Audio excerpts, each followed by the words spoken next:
CIA का अधिकारी जासूस बन चुका है। वो बेंजामिन नेतन्याहू के ऑफिस में है और सोचिए किस तरह के खतरे से बेंजामिन नेतन्याहू घिर गया है। सबसे बड़ी खबर है, जिस बेंजामिन नेतन्याहू को, जिस इजराइल को घमंड था कि उसके पास दुनिया का सबसे आधुनिक जासूस एजेंसी मोसाद है, अब दरअसल CIA के एक शख्स को गिरफ्तार किया गया है, जिस पर आरोप है कि उसने जानकारी लीक की थी और इजराइल जो ईरान पर हमला करने वाला था उसकी जानकारी ईरान को पहले ही लग चुकी थी। नमस्कार, मैं शंभू कुमार सिंह और आप देख रहे हैं नेशनल दस्तक। पहले तो एक खबर बताऊंगा, उसके पहले सोचिए किस तरह से अभी हाल ही में खबर आई थी कि इजराइल का हर ईरान के जासूसी संगठन में, जो ईरान की जो जासूस एजेंसी है उसमें इजरायली नागरिक भरे पड़े हैं। लेकिन अब इसके ठीक एक उलट खबर आई है। उलट खबर ये आई है कि ये सच नहीं है। मोसाद जो इजराइल का संगठन है, जो इजराइल की जासूसी एजेंसी है, उसमें भी CIA के रूप में ईरान के शुभचिंतक है। तो ये सबसे बड़ी खबर है, इस पर विस्तार से बताऊंगा। लेकिन सबसे पहले एक दिन में अंदाज़ा लगाइए, एक दिन में इजराइल को कितना नुकसान होता है उसका अंदाज़ा लगाइए। 100 से ज़्यादा उसके सैनिक मारे जाते हैं। हमास में, बेरूत में, लेबनान में हमास द्वारा, हिजबुल्लाह द्वारा और हुती द्वारा 100 से ज़्यादा उसके सैनिक मारे जाते हैं। 1000 से ज़्यादा उसके सैनिक घायल होते हैं और 40-50 के करीब उसके टैंकों को उड़ा दिया जाता है। वहीं उसके बुलडोज़र को 8 से ज़्यादा बुलडोज़र घायल होते हैं। 4 से ज़्यादा मिलिट्री व्हीकल तोड़े जाते हैं। APS 2 और ड्रोन्स डाउन 6। एक दिन की खबर है ये इस हिजबुल्लाह ने एक दिन में 100 से ज़्यादा सैनिक मार गिराए हैं, 1000 से ज़्यादा इंजर्ड हुए हैं, 43 टैंक डिस्ट्रॉय हुए हैं, बुलडोज़र 8 डिस्ट्रॉय हुए हैं, मिलिट्री व्हीकल्स 4, APC 2 और 6 ड्रोन्स को मार गिराया है।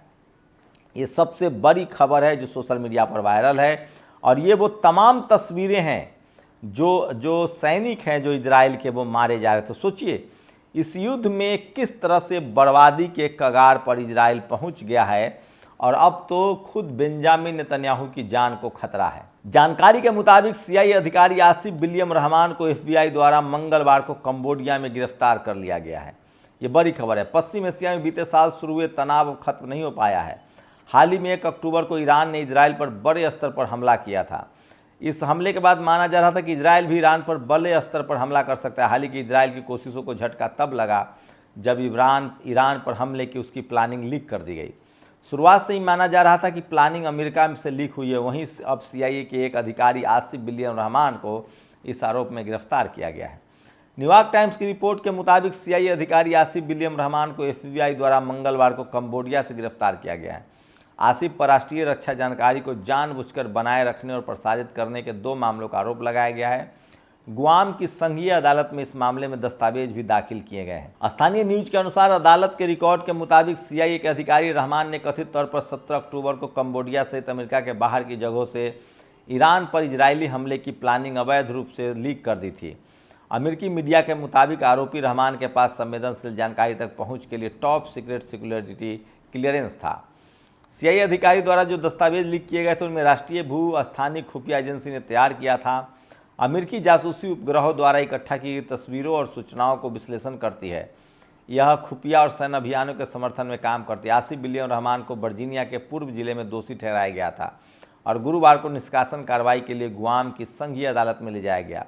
बता दें कि प्लानिंग लीक होने के बाद इजराइल ने 25 अक्टूबर को ईरान में लक्षित हमले किए थे और ठिकानों को निशाना बनाया था।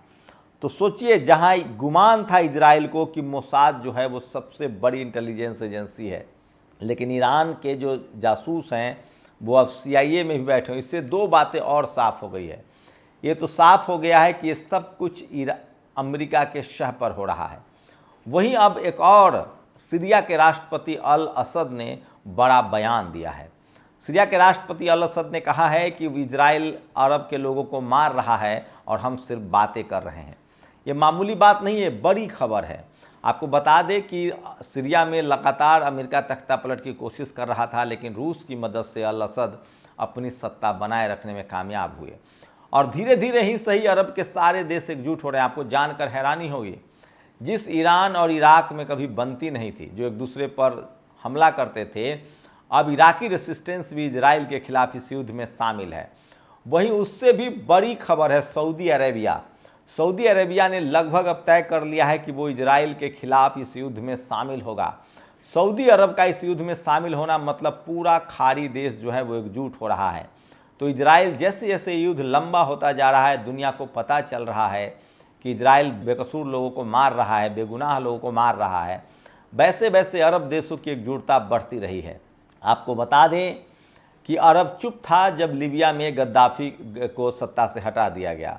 अरब तब भी चुप था जब सद्दाम हुसैन को इराक से हटा दिया गया। अरब तब भी चुप था जब अफ़गानिस्तान को बर्बाद कर दिया गया। लेकिन अब धीरे धीरे फ़िलिस्तीन पर हमले के बाद अरब देश एकजुट होने लगे। और सबसे बड़ी बात है, अब तक सऊदी अरबिया को अमेरिका का सबसे खास दोस्त माना जाता था, वो इस युद्ध में ईरान के साथ खड़ा है। क्योंकि आपको जानकर हैरानी होगी कि ईरान और सऊदी अरब अब एक साथ युद्धाभ्यास कर रहे हैं।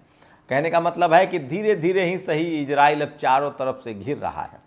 वहीं डोनाल्ड ट्रंप ने वादा किया था कि वो युद्ध को रुकवाएंगे, लेकिन अब साफ हो गया कि डोनाल्ड ट्रंप यूक्रेन और रूस के युद्ध रुकवाना चाहता है, लेकिन वो इजराइल और फ़िलिस्तीन के मामले में नहीं बोलना चाहता है। दरअसल अमेरिका एक तीर से दो निशाने करना चाहता है।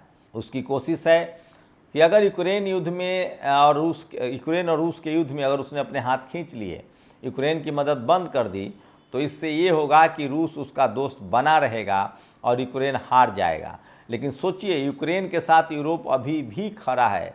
अगर अमेरिका ने साथ भी छोड़ दिया, उसके बाद भी फ्रांस हो, जर्मनी हो, नेटो कंट्री हो, वो यूक्रेन के साथ बने रहेंगे।